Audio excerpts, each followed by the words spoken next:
Michael Moran was 4 years old when the United Irishmen rose in rebellion in 1798. But these and other landmarks in the next 52 years of our history he would never see, for at the age of just 2 weeks he was blinded permanently by smallpox.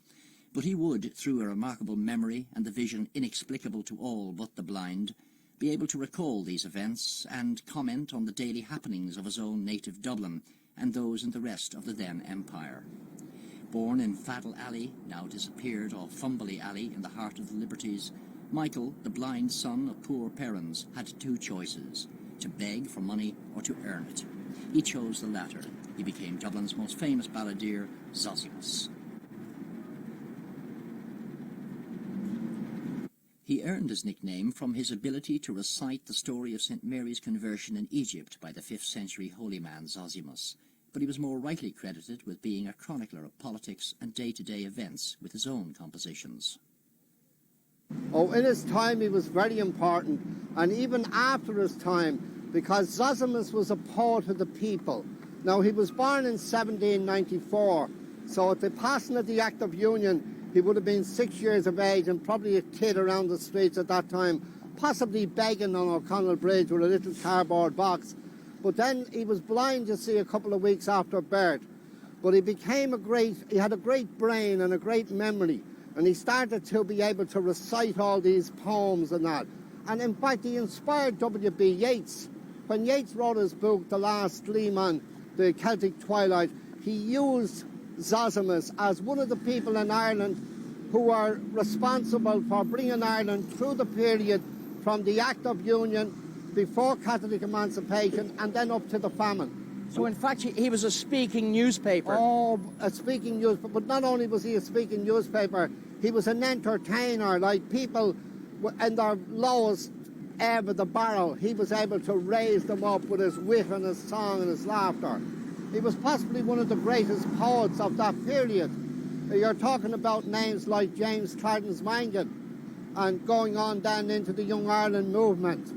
So he was the link between, say, Tom Moore in 98 and that period, right through to the 48 to Thomas Davis and all that period.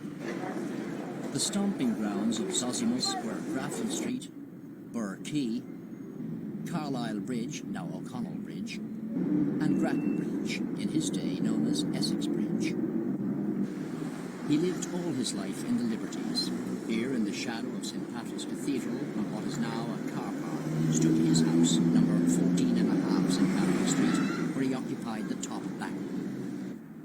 But he wasn't alone. He lived first with one woman and then another, the widow Curran, who had a daughter and who would also bear Zozimus a son. This wax model, made during his lifetime, shows how he was dressed. A pair of Francis Street brogues, corduroy trousers, long frieze coat, and a tall beaver hat. More than a ballad singer, however, he was a true celebrity, imitated but never equalled.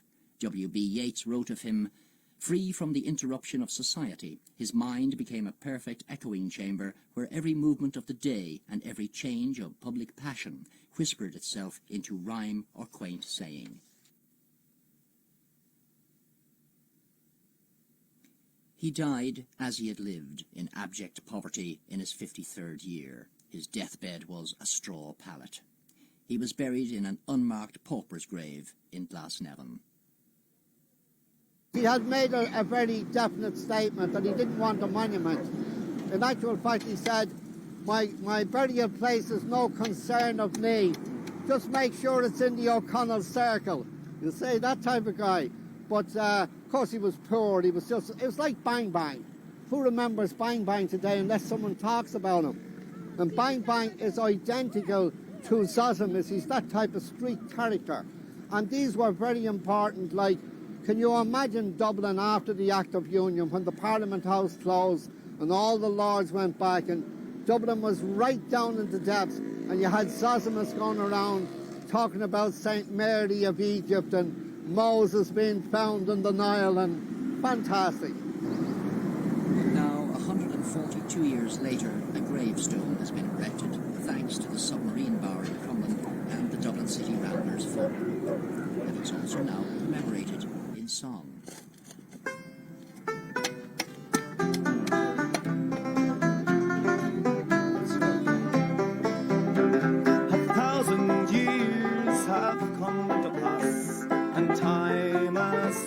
song of Dubliners of bygone years who played so great a role in making this old city the great place it is today.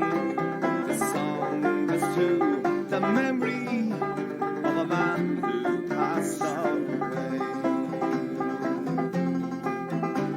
The city full of character, her hallowed streets and lanes that gave the world her poets, writers, legends in the names of Joyce and Wilde and Gogurty, O'Casey, Swift and Shaw.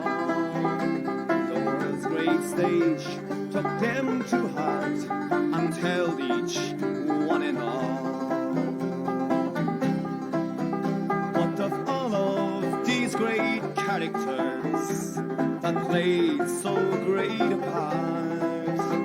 There came a man from Blackpits whom I hold here to my heart. Not poor old Johnny 40 coats or Bang Bang pure and kind, but Michael Moore and Zozimus, a champion of the blind. Sing a song for us, old Zozimus, as always from the heart.